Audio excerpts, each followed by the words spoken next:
Alright, so now we are ready to apply Kirchhoff's law to an example. Okay, so here if you see we have two sources, and this is what complicates things. If either of the sources were missing, then the problem would be a simple problem where we could break everything down into simple series of parallel parts. Okay, here we do not have that luxury. So let's have a system. The first thing you do is ask how many branches. Okay, and again our goal will be to find the current through all the things. Okay, so find all the current. So that's what we're going to look for. Okay, so first thing is ask us how many branches. Okay,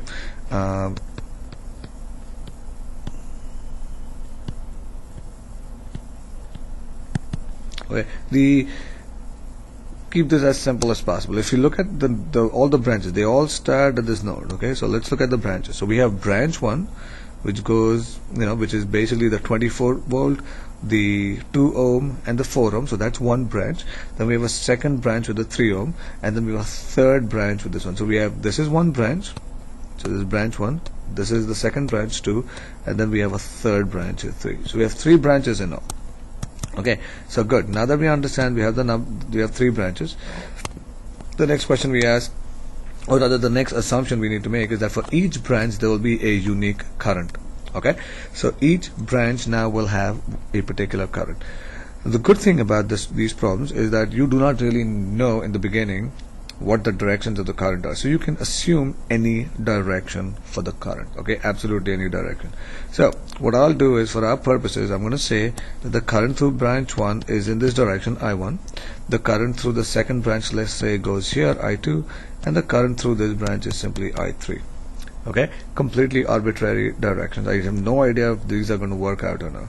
And if we get a positive value for all the currents, then the directions we chose were correct.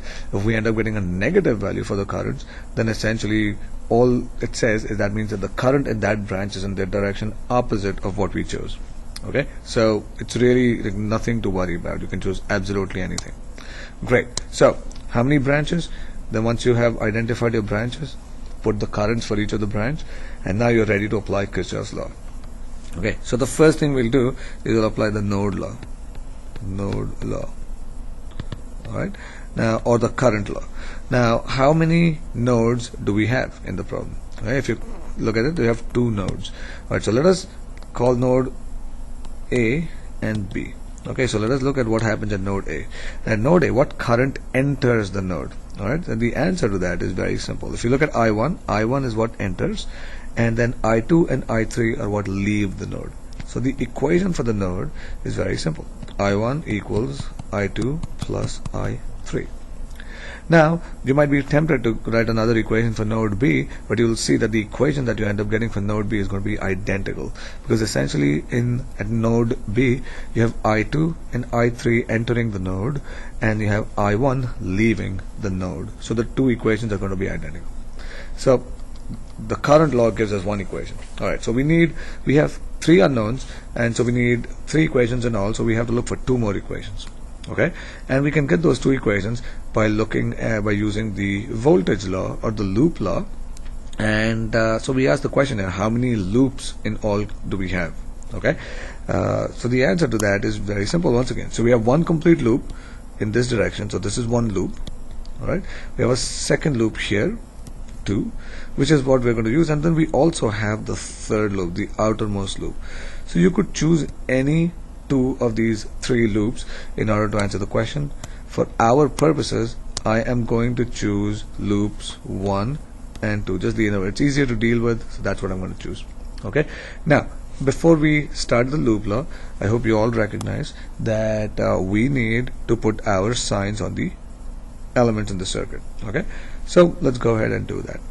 For the voltage 24 volts, we need this is negative, this is positive. For the 2 ohm, current goes from high to low, so bottom plus, top minus.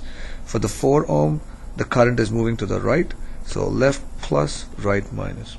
For the 3 ohm, current's going down, so top plus, bottom minus.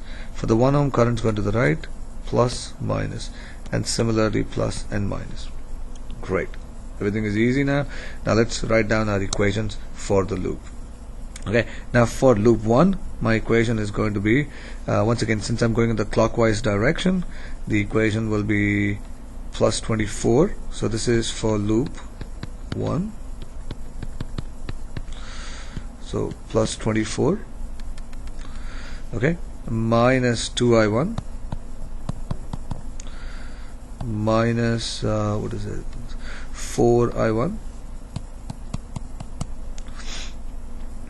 minus 3i2 equal to 0. So now I've completed the loop 1, and I get this. Let us simplify this because I have these two i1 terms. So you get 24 minus 6i1 minus 3i2 equal to 0. In fact, we could further simplify it by factoring out a 3, and I get 8 minus 2i1 plus i2, oops, not plus, minus i2 equal to 0. Great. So this is equation 1, and this is equation 2. Now we need one more equation. So let us look at that. So let's look at loop 2. Now in loop 2, as I go in this clockwise sense, okay, so the middle branch is just going to behave slightly differently here. So once again, I started the voltage. I get plus 12. Okay, but now if you look at the middle branch here, okay, right here, if you look at this one, you see the current as I go in this clockwise sense, I go from minus to plus, which means I have to put a positive 3i2. So this is 12 plus 3i2, and then for the 1 ohm, once again I go from high to low, so I get minus i3, and then for the 5 ohm it is going to be minus 5i3. So minus 5i3 is equal to 0. Okay, so we can simplify this again. We get 12 plus 3i2 minus 6i3 equal to 0. I can once again factor out the 3, and I get 4 plus i2 minus 2i3 is equal to 0. Great. So we have our 3 equations now. Okay, and those equations are namely I1 equals I2 plus I3.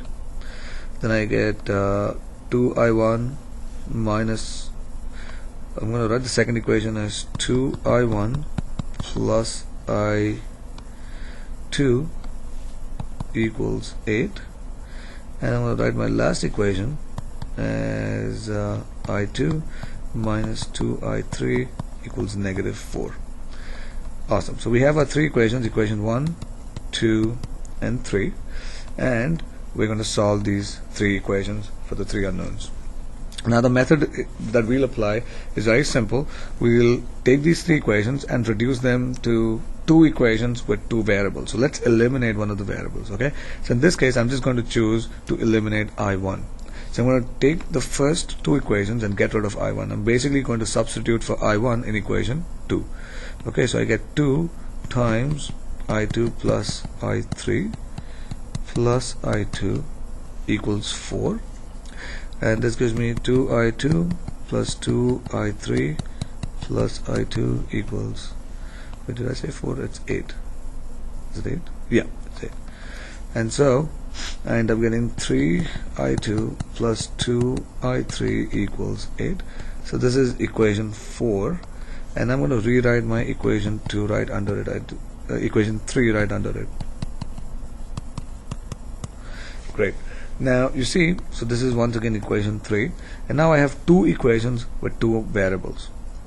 Okay, it's easier to deal with. Now clearly in this case life is even better, because you see I have a plus 2 and a minus 2. If I add these 2 equations, alright, you see I can eliminate I3 right away. So I get 4I2 equals 4, and this gives me I2 equals 1 amp. Okay, so that's great.